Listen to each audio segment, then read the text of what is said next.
In this video, we'll be walking you through the basic controls and how to get started using the PinkAI HarmonAIzer Max for Live MIDI device. To get started using Harmonizer as a standalone device, simply navigate to your PinkAI HarmonAIzer.amxd file in Live's browser and drag it onto your track in front of your instrument and audio effects. Harmonizer takes the simplest MIDI input, such as in this MIDI clip here, and transforms it into captivating harmonies with intricate, sophisticated melodic, rhythmic, polyrhythmic, and polyphonic patterns. In standalone mode, the patterns will harmonize to the pre-selected chord or scale in this module, or you can use it in sync with the auto-generated or user-programmed chords from PinkAI's generative composer modules. More on that workflow in our MIDI input modes tutorial video. For demonstration purposes here, I'll choose a C and major 7 from my respective root and chord quality dropdowns. A C major 7 contains the notes C, E, G, and B. So to illustrate how Harmonizer reharmonizes the incoming MIDI to the chosen tonal color, I'll make sure most of these MIDI notes in this clip are not a C, E, G, or B. When you first load up Harmonizer, you will see two independent voices that are independently controlled by the parameters in each of these vertical modules, which I may refer to as either voices or harmony lines. Each voice is probability controlled, and in this default state, there is a 75% chance that the incoming MIDI note will be processed through each of the given harmony lines. The harmony dial of 0 means that this voice will harmonize to the closest pitch in your selected chord or scale, and a dial of +1 means it will harmonize one chord or scale tone higher than this pitch. Let's adjust our probability to 100% for both harmony lines so we can assure that two-note harmony is heard with every MIDI note input. The output of these initial notes will typically be the same exact length as the incoming note, except for a few scenarios we'll outline later.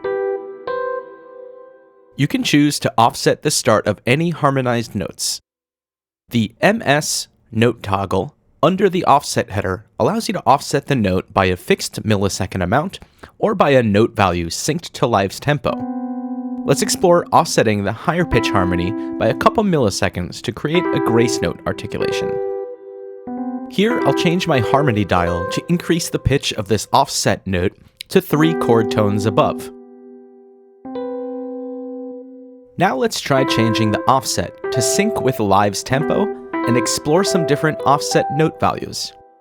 I'll activate the metronome to give more rhythmic context and play around with these harmony and sync offset parameters.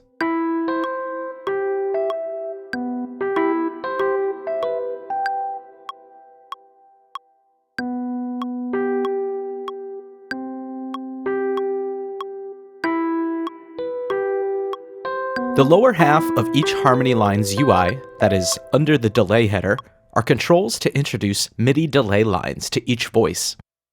The millisecond sync toggle controls function similarly to the respective offset controls, but instead change the spacing and note length of each successive delayed note. The velocity of each successive delayed note is reduced by their percentage in the feedback dial until the velocity of 0 is reached. So, like with most audio delay devices, the higher the feedback percentage, the longer the delayed notes stick around.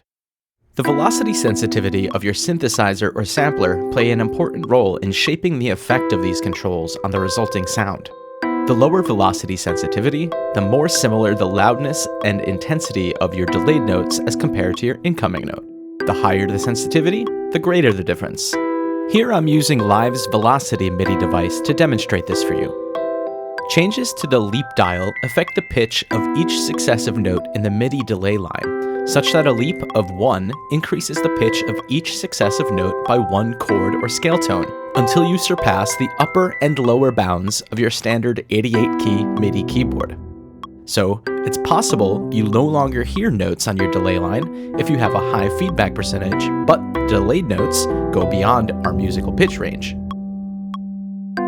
I've switched over into scale mode to harmonize everything in the C major scale, and I'll play around with a few controls to demonstrate how they all interact.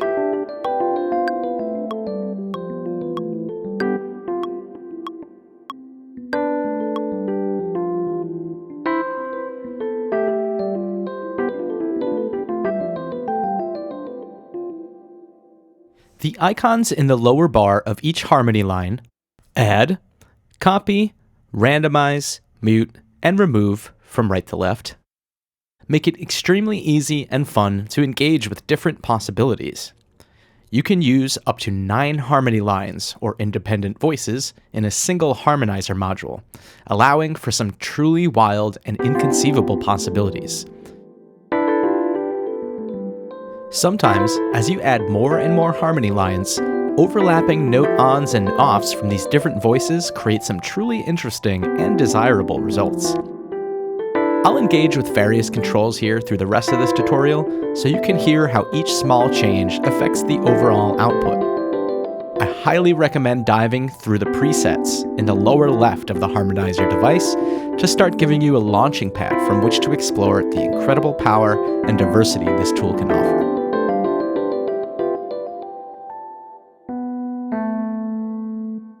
To learn more about how to use Harmonizer with 4-Chamber Sound's flagship product, PinkAI Generative Composer, check out our Harmonizer tutorial on MIDI input modes.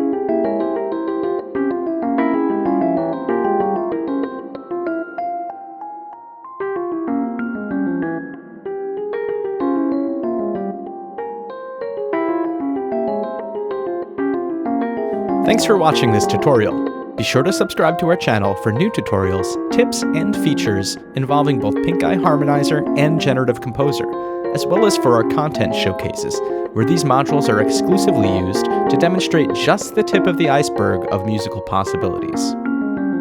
Happy composing!